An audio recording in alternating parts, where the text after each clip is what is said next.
It's a great pleasure to introduce Diana Wentworth.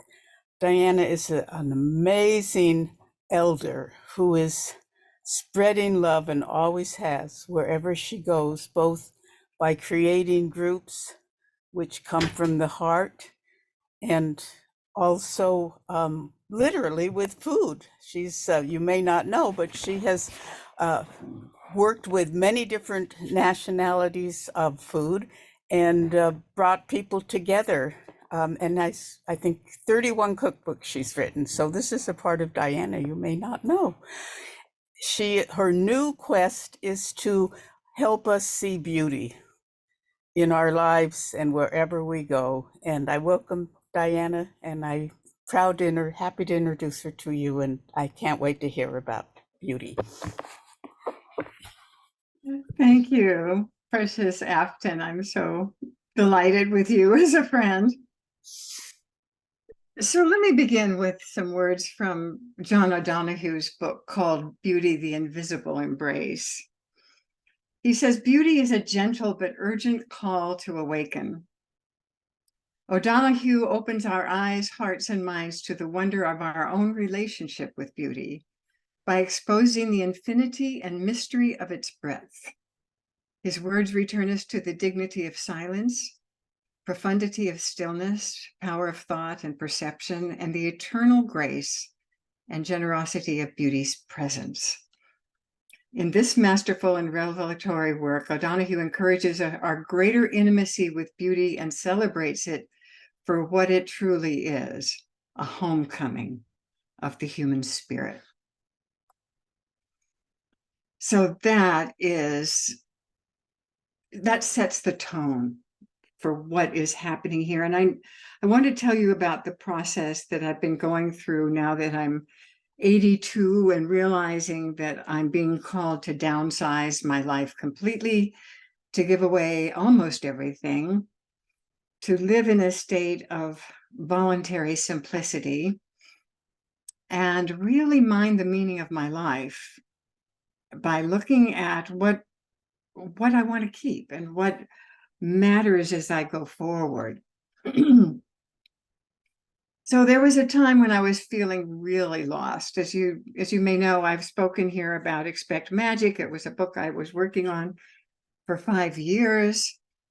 And it really was no longer relevant to me. I couldn't make myself work on it even one more day, one more minute. I couldn't stand it.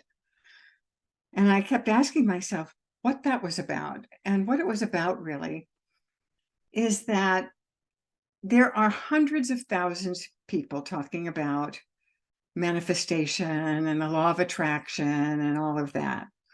And I was just another voice in the wilderness.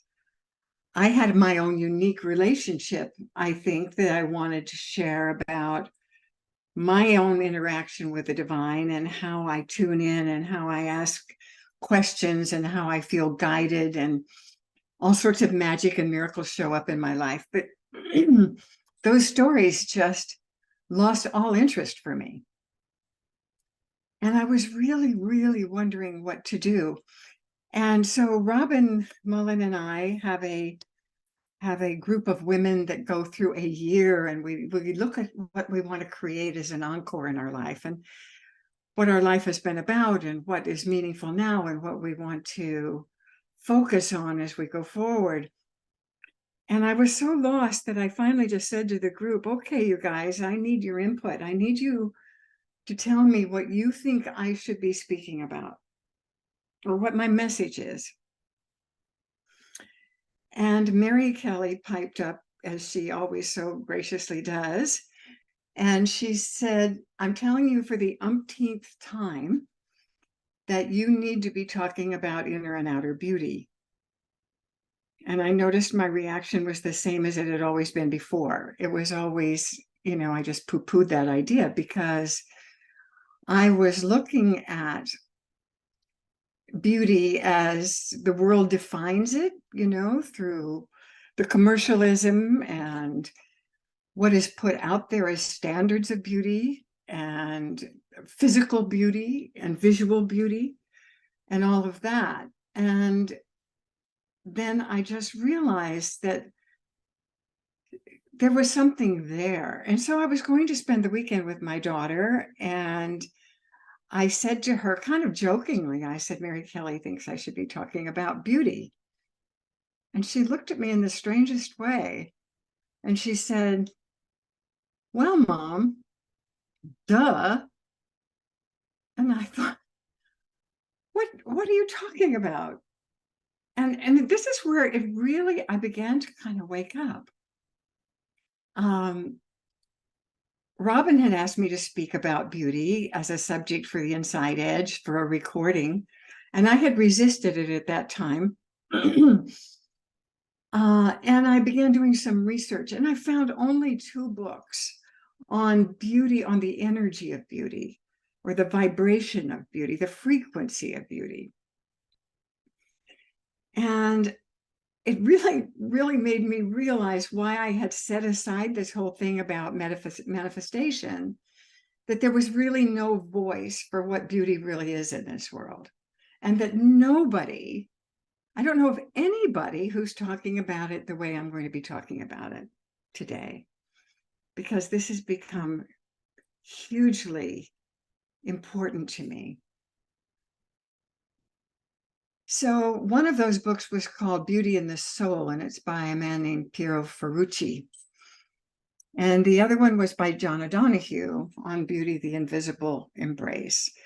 And so I began immersing myself in questions like, what is beauty? And it began to go into a really exciting place.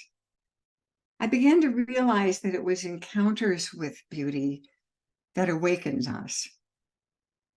These are not looking at things of beauty that everybody else said we should appreciate as being beautiful. You know, you go to Europe and you might be on a tour and you're being led around by a guide. You might be in Florence. You're probably going to see David and you're going to see Botticelli's Birth of Venus. Or you're in Paris and you're seeing the Mona Lisa, and people are telling you why this is beautiful. And you're supposed to feel something. And many people might be standing there saying, what is missing here? Am I missing something? Am I not capable of understanding this? On the outskirts of Florence, if you were ever to go there, you would wander down a street and you would have encounters with beauty that would shake you alive, that nobody else is talking about. It's not like there's a standard that everybody has to appreciate. So I'm really talking about a direct experience of beauty and how that changes us. And for everybody here, that's entirely different. Because beauty, an encounter with beauty, is the most intimate experience that we can have. These are moments when we're suddenly startled and awakened by something that just shocks us into our true nature and into a flash of unity that we just want to stay in, that we're just shocked into presence, into our true nature. So this group is so fabulous in its ability to interact and speak from a deeper place. And I'm hoping that as I wind down here, that there'll be time for you to even remember while I'm speaking here about the moments when you've encountered beauty, or when something has struck you so much that you were brought right back into your soul. So when I'm thinking of the beauty in my life, I'm thinking back to Paul's and my wedding. I married Paul when I was 22. And I came across my wedding album the other day, and my father was very much against this marriage. Paul didn't have a penny, and I just knew that he was my soulmate. And the photographer captured the look on my face as I was starting down the aisle on my father's arm. And it was a look of rapture.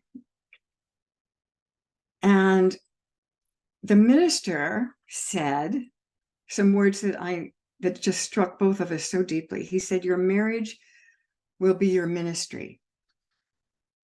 And there was something about those words that just have stayed me. And Mary Kelly sent me a message this morning. She says, I'm rooting for you. I'll be there cheering you on. You might want to consider the word ministry, that you're accepting a ministry of beauty. And I thought, how perfect is that? So to begin, I taught a course in Florida for the Unity Regional Conference years ago, and it was called Life as a Work of Art. And for that, I took the word art and made an acronym of it. And I think it's really applicable here because it so applies to beauty. So the A is for attention. Something grabs our attention and stops us in our tracks. And this is the way we look at beauty, something uniquely intimate to us, not someone else telling us that something is beautiful, but something just stops us. And we're looking at something that brings us right into the present moment. And we're shocked into a state of reflection, a wondering, an awe. What is this? And out of that comes a transcendence. So that's ART, attention, reflection, transcendence. There's a timelessness in which we're forever changed by something. Eckhart Tolle says that his whole philosophy may be summed up in only 3 words.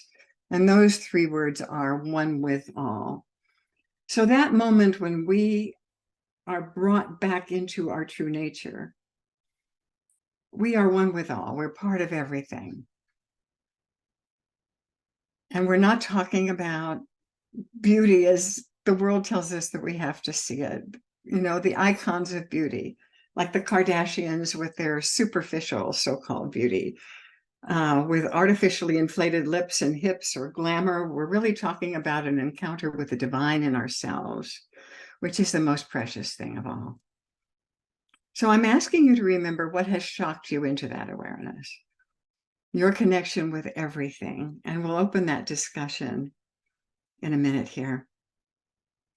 Because I'm primarily auditory in the way that I hear things and sense things and experience things, I'm thinking of this group and how there are musicians here. There are people who compose and people who sing and people who play the cello. And I think about how transformative music is to me in my daily life. I really love my little Google Mini. I can ask it to play anything.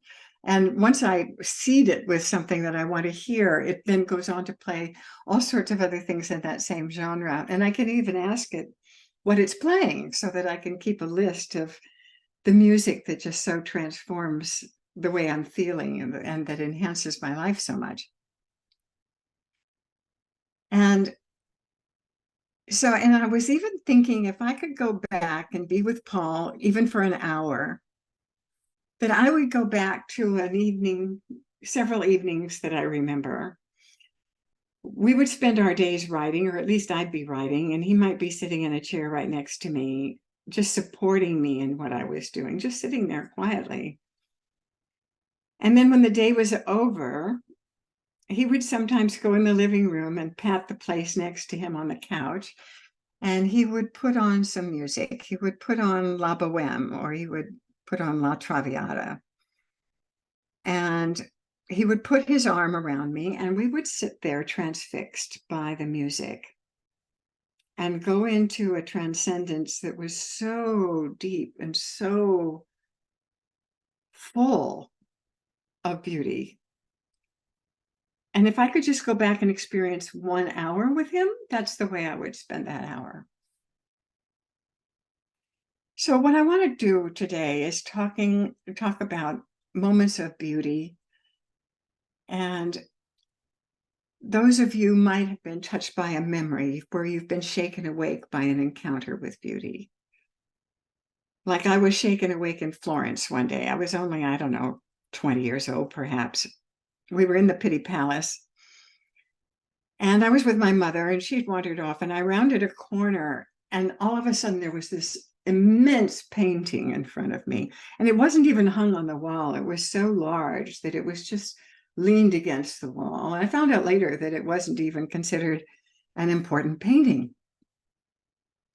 But what this painting was a picture of St. Peter in tears, San Pietro in Lagrimas. And I've never forgotten it. It just stopped me, and I looked at it for the longest time. I asked the guide, I said, "What is this?" And he said that St. Peter is overcome by his sadness for the suffering in the world. And I just felt something shift in me that day, that it was like I woke up to what I even call sometimes dark beauty, where there's poignancy, where there's, even in losing two of my husbands, even the death process itself was so beautiful and deep and made me aware of all the suffering in the world. There was just something in that painting that was a forecast for me of that what I would come to know really as the true beauty of the world, which is all of it. So I felt for the first time in my life a certain futility. And I think that that's what St. Peter was crying about. And it's where we are right now in our history in the world, that there is a certain futility that we're all feeling. That John O'Donohue says we have such an immense capacity to tolerate ugliness. And that's what's happening right now. We have tolerated so much ugliness. And that we have a wake-up call in front of us. That perhaps by paying attention to what uplifts and what puts us in that state of awe and wonder and appreciation and connection with the divine and our true nature, that perhaps we could even be saved by beauty somehow, if we pay attention and if we wake up. So I feel like the whole world is in tears over the diminishment of beauty and our environment, our reverence for our environment, that the crisis, the global crisis and the weather and all of that is because we're not good stewards of beauty and the beauty of nature and the perfection and the naturalness of it. I know there are people here who come alive in nature. That hasn't been me, but I want it to be. I want to care about that. I want to be present with beauty, because it seems to me that the only things that really matter anymore in my life have to do with stillness and presence. And that's all I want. That's all I want. I just want to be in stillness and in presence and in awe of beauty. So I'm wondering, would you be willing to share, those of you who might have been sparked by something that I said about this subject? Because we're such a wonderful group who can share so deeply. Yes. One more second. I just want to say that that's what's drawn me all my life. When I look back on what's been behind everything that I've done in my careers, has been about having people sit down and awaken through each other into our true selves, our authentic selves.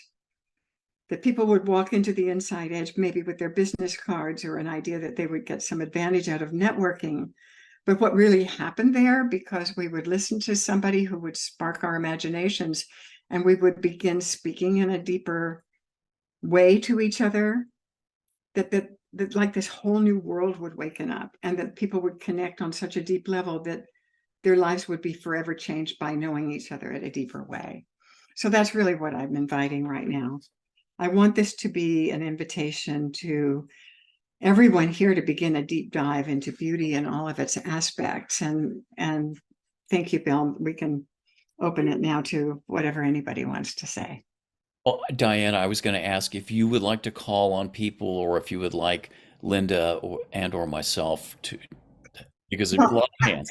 I do see some hands raised, and I'll call them in order, You but call them then. I Great. truly appreciate, let me call on Mary Kelly first, because she's kind of sparked this whole ministry thing today.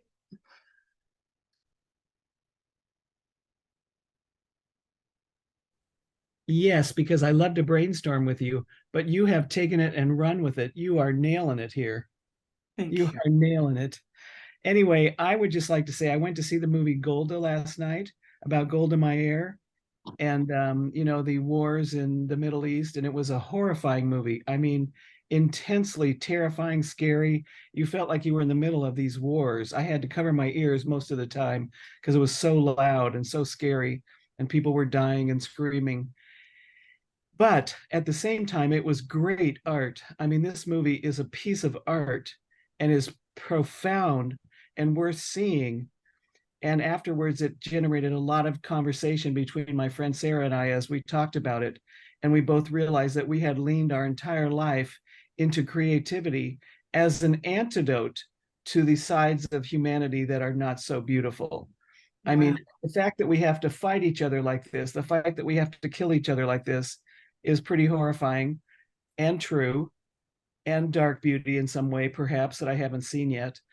But that's why I embrace the performing arts and the visual arts, because that is humanity at its most beautiful, most incredibly poignant and beautiful. I mean, when you watch a ballet and you see someone leave gravity and leap across a stage, how can humans do that? I mean, same with when you watch the Olympics and you see the sports at such a high level that it's so beautiful. It's so incredibly beautiful. How can humans do that? Well, I don't know how, but we do. So in the same breath as seeing the horrors that we can create, there's great beauty created by humanity throughout the centuries. And so I just wanted to share that it's a two-sided coin. Okay. Thank you, Mary. Thank you for all your inspiration and support. Thank you. I'm just going to call in order here. There's Whitney. Yeah, thank you. This has been an amazing discussion. And your memories of your husband and the light side and the dark side of beauty, thank you very much. And what came up for me was two things. One was the moment in the Prado in Madrid, Spain, when we were living there. My husband's favorite painting, he always said, was Guernica of Picasso. And I'll never forget walking into the room, and I didn't understand the painting, and I didn't know it.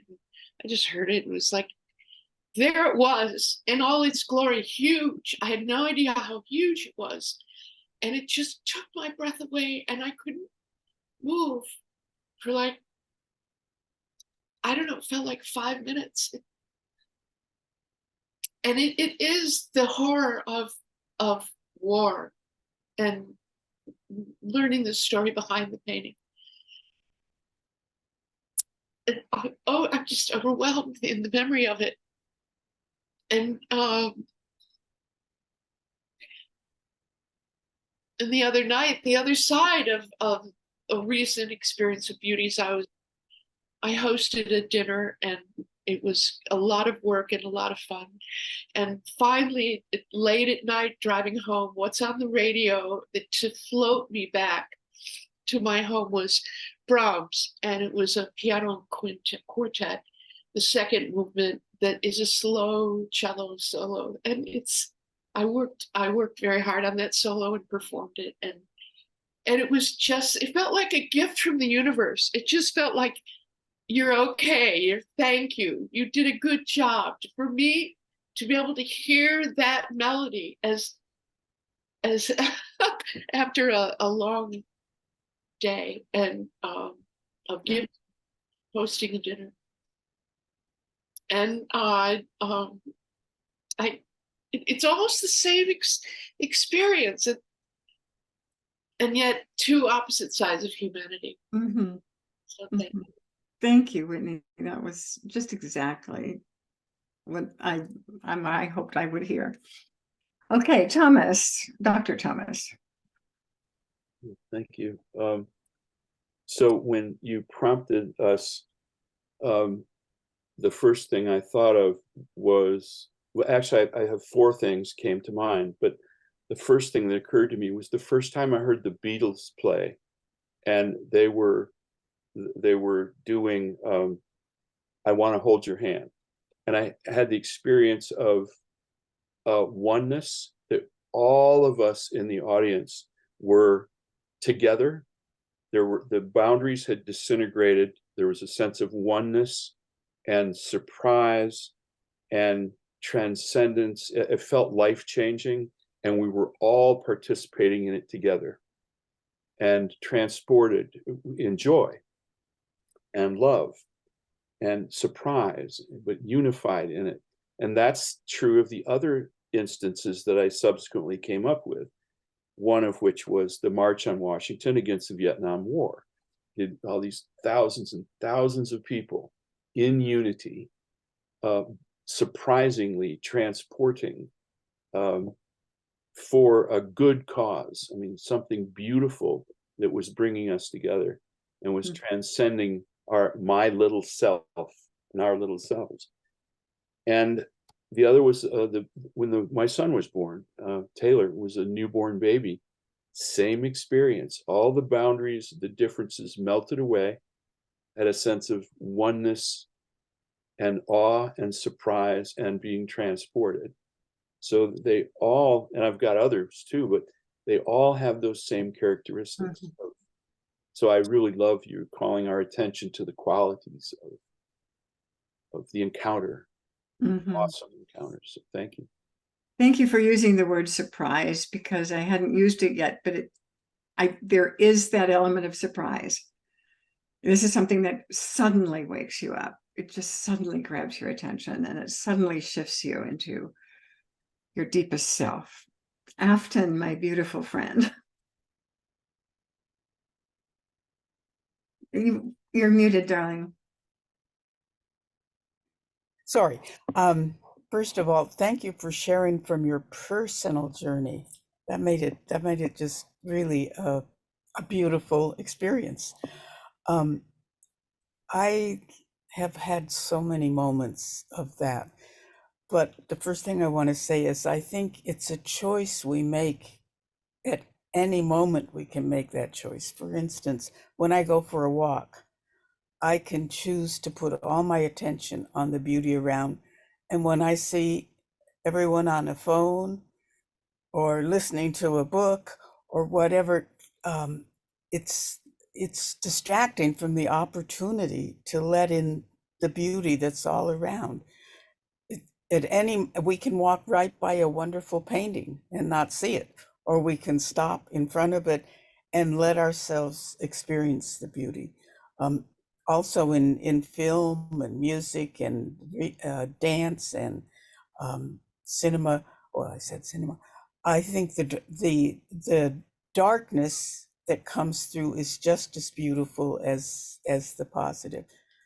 A couple of moments were when my son was born. That was and the community of women. I had 9 women around me birthing my son with me. I was a single mom, and I chose to have 9 of my women friends there with me. So that was like an incredible communal experience. There are many times in nature, and the first one is when I was 3 years old, and I just remember seeing moss and water and being in that incredible awe of the moss and the water. And I love from you that the focus on the beauty, we have it all around us. But in this culture, we don't even, everyone distracts themselves from actually being in the stillness. As you said, you're going into stillness. It takes being in the stillness to let it in. So thank you so much. Yeah. Thank you. I see Paul and Bonnie. Oops. Hi, yes. First of all, Diana, thank you so much for this. I just love this conversation and everything that you said. So while you were talking, the first thing that came to me was thinking about my granddaughter. And in the last few months where I was having, I broke my shoulder and I couldn't really grab her and hold her. But we had an incident one evening where her mom was holding her close to me and she just grabbed for me. Her eyes went right to mine and she just looked so deeply and into my eyes. And I just took a hold of her, even though I wasn't supposed to be holding her. And it was just the most incredible experience of just feeling that innocence and that desire to connect from her.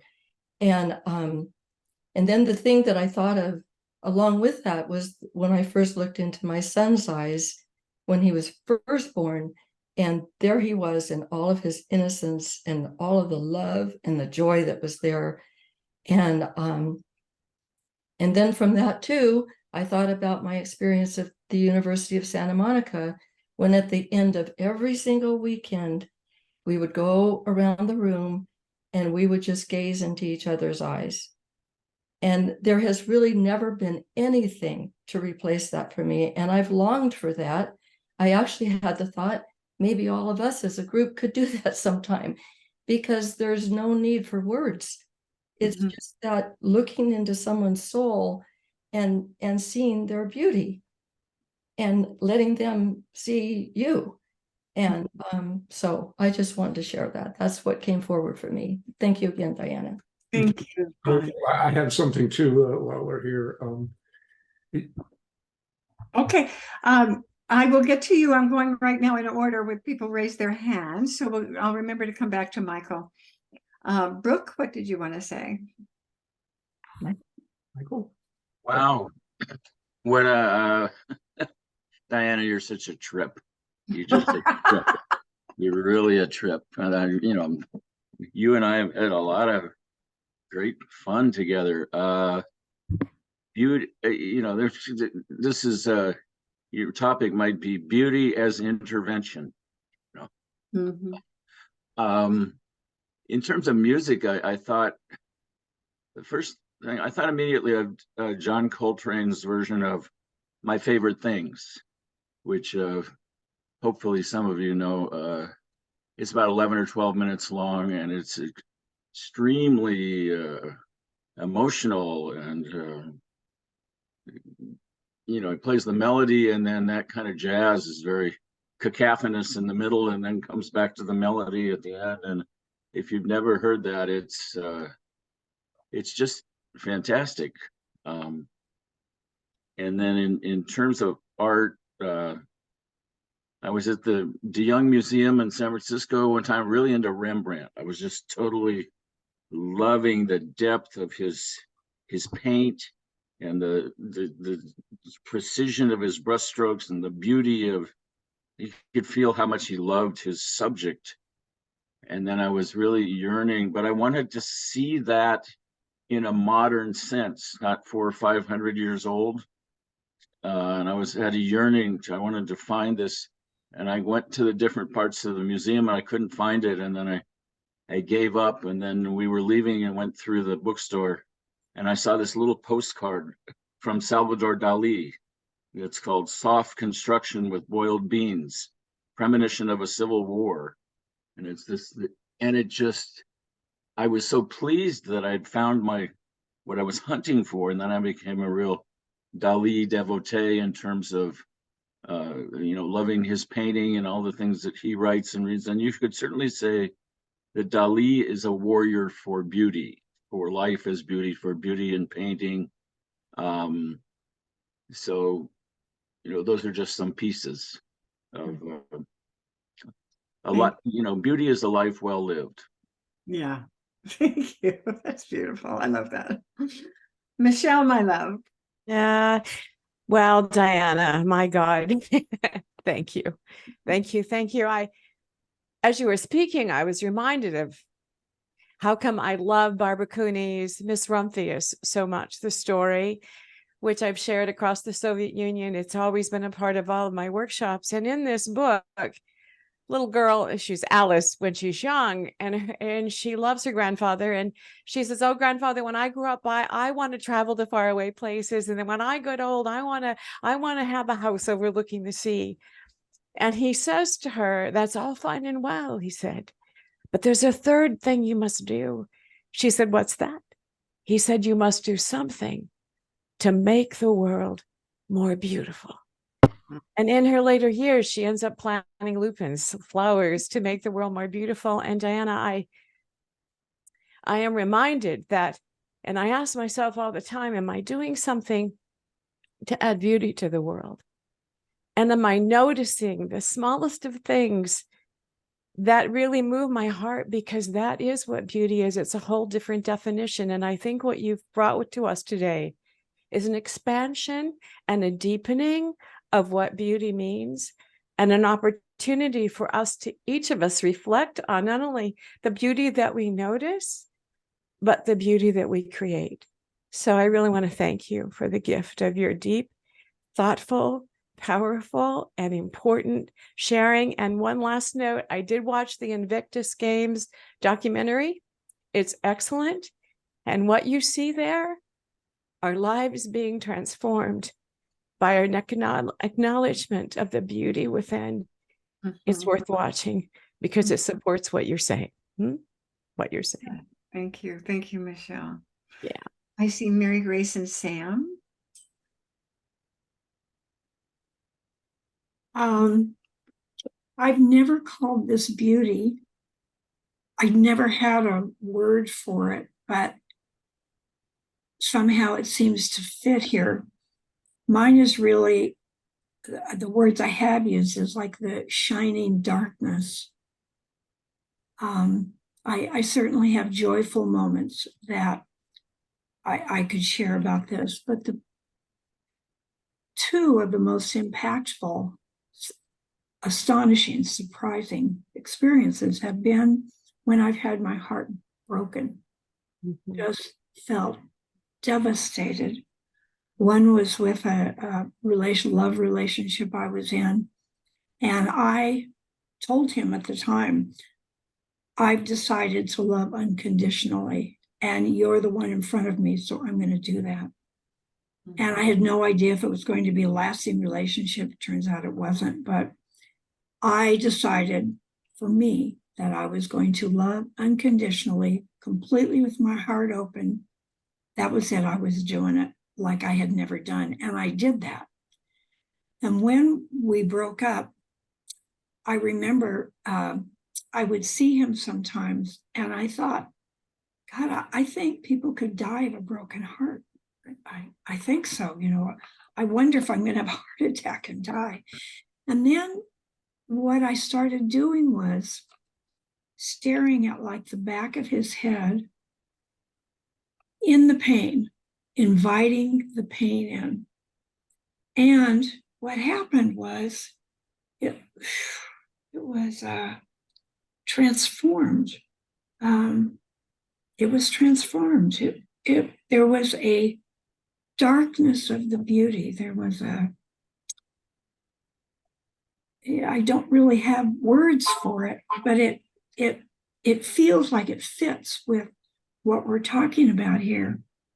And the other time was one of the times that I felt my heart was breaking with relationship with my son. And I was sobbing and sobbing and sobbing. And I had a vision. It's a complete gift of grace. And it was one of the most astonishing experiences I've ever had.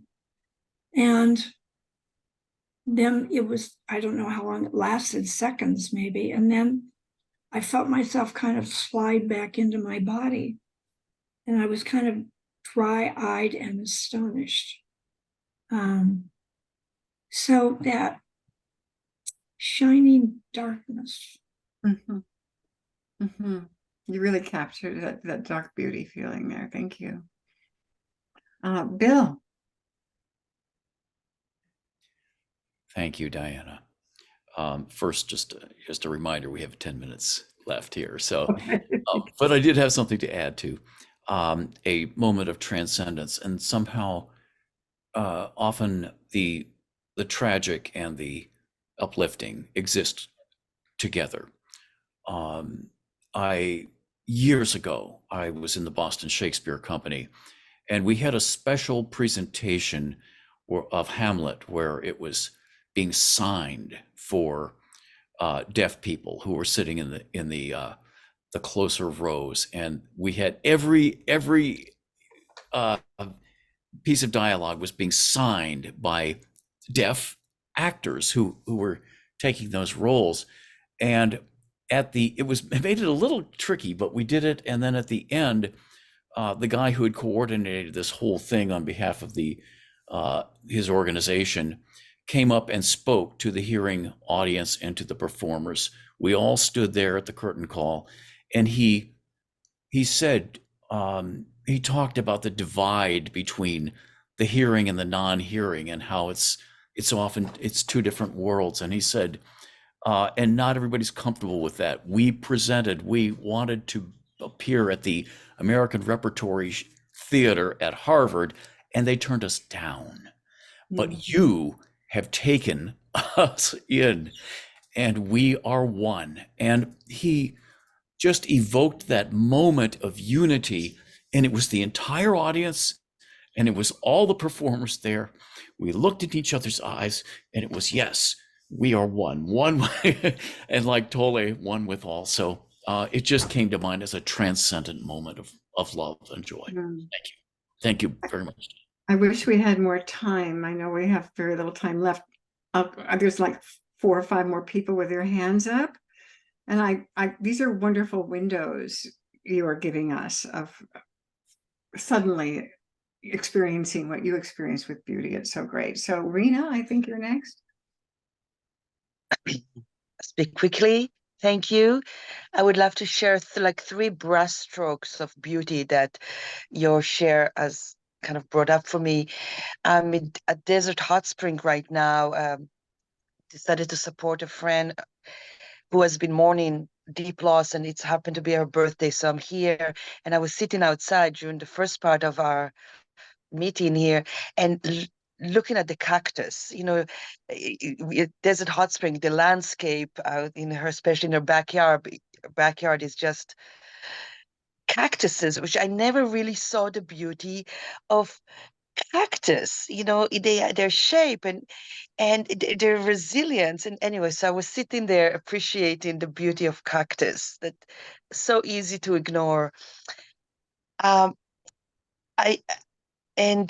Mary Grace talked about vulnerability, the darkness, and I had this another experience of amazing beauty. This in Sunday during my ecstatic dance class, I was dancing and loving it, and a woman came to me and just kind of pushed her belly into my belly, and she said to me, this week, actually today, they're taking her womb, she's having a hysterectomy, and she was sitting there with the sweat of dancing and the fear of like, I'm not going to be a woman. I'm not going to be a full woman. She said, as we are like dancing in this ecstatic room, but there was this moment of humanity, of revealing, of belly to belly, of seeing her face, and whatever I got to dance and say to her, but it was a moment of just beauty, of womanhood, a precious moment of reaching out, of looking for strength, and so that was magic. And the last piece is that I've been collecting art of women or done by women because I'm fascinated by feminine art. and it has been a source of inspiration to me. So anything curvy, curly, and wild is beautiful. Okay, thank you, Rena. I'm going to ask the next 3 or 4 to be really concise because I know that Bill's going to have to cut me off. So I think it's Paul that wants to speak to us now. Yes, to me, beauty is what we're doing here today. Seeing each other's hearts and what we share. And it's also for me, nature. I grew up in the cradle of nature. We had 500 apple trees and 3 acres of grapes, and the beauty of tending nature produced to make it even more beautiful. That to me is deep beauty. Thank you. Great. Michael, it's your turn. I grew up with my uncle who married into the family as a war refugee who he grew up with going to the opera in Vienna. And my wife has a degree in piano performance. So I'm steeped and surrounded by classical music. And we have had a symphony series at LA Philharmonic for close to 50 years. And there's nothing quite like the beauty, the grandeur of symphonic music that both binds us and unites us in the beauty of the performance. I think of Mahler's Third recently at LA Phil, and binds us to the musicians. It is a holistic experience unlike any other. And so I offer that in honor of your theme that expresses beauty as a holistic emotional moment, not a thing to be looked at, but a life to be felt. Thank you. Wow, thank you, Michael. That was beautiful. Linda, precious Linda. Oh, hi, Boo Boo. Many years ago, I took a trip to Morocco, and we were camping in the middle of the desert, and we rode on camels to go see the sun. And I remember, on this camel, we went to this place, and we all sat down, and we were waiting for it to come up. I didn't have any gear. I just watched it, and there's nothing out there. And then it was there. It was so big. And I felt like I'm just here with the sun. And it was everything. Thank you. Our last person is going to be Sam, I think, probably. Yes. Am I unmuted? Okay, yes. My grandfather had a cabin in North Carolina in the woods, just outside of Asheville. And when my son was about 2 years old, I took him for a walk on a road near the cabin, and I showed him, I picked him up in my arms, and I showed him the blossom of a white dogwood. And I'll never forget the look on his face. It was like, wow, amazing. And then in my mid-40s, between my 2 marriages, I was doing a private retreat in La Casa de Maria up near Santa Barbara, and had gotten into a very peaceful state. And one morning I walked out and saw some morning glories. And I saw a morning glory bloom for the first time, even though I had seen them many times. I love the flower, but on that day I saw it for the first time. That was beauty to me. Oh, thank you so much. This has been really extraordinary. And my question, I think, is how can we be saved by beauty? Perceiving the world through the eye of the heart. Paul had a drawing of an eye with a heart as the pupil that he drew, and it was up by his desk. There's more stories I wanted to tell you that there's not time for, but I just really guess I just want to tell you this one thing. Piero Ferruci went through an extraordinarily frustrating, stressful experience getting his son to a place where he was going to have a music lesson somewhere outside of Florence. And when he got there, he was in such a state that he could hardly stand it. But as his son went in and was in a classroom, he wandered around, and he was standing outside of a window where there was a children's choir rehearsing, and they were singing Mozart's Good Night. And he said that he was suddenly snapped out of all that stress, and that he was so transported by the sound of the children's choir singing Good Night by Mozart that he realized that that's the way he wanted to be welcomed into the afterlife, that he wanted to hear that. So I went to Google, of course, and found it sung by a children's choir. And it just shocked him so into presence and out of anything being wrong. And one of my treasures that I'll share with you someday, maybe we'll do this again, is a letter I bought that was written by Helen Keller to her publisher. And she's in Scotland, and she's writing about the beauty around her and the sounds of the birds. And when you stop and think about it, she couldn't see and she couldn't hear. But that's the thing that we love about Helen Keller, isn't it? It was her inner beauty and what she was able to relay to us about that and the lessons that she taught. So with that, I'm leaving you with this to ponder. I invite us each to step into our own unique ministry of beauty in any way that we can carry that out. And please know that this has been one of the best moments of my life. And I'm so honored to have you to speak to about this for the first time as I enter a whole new phase of my own life. Thank you.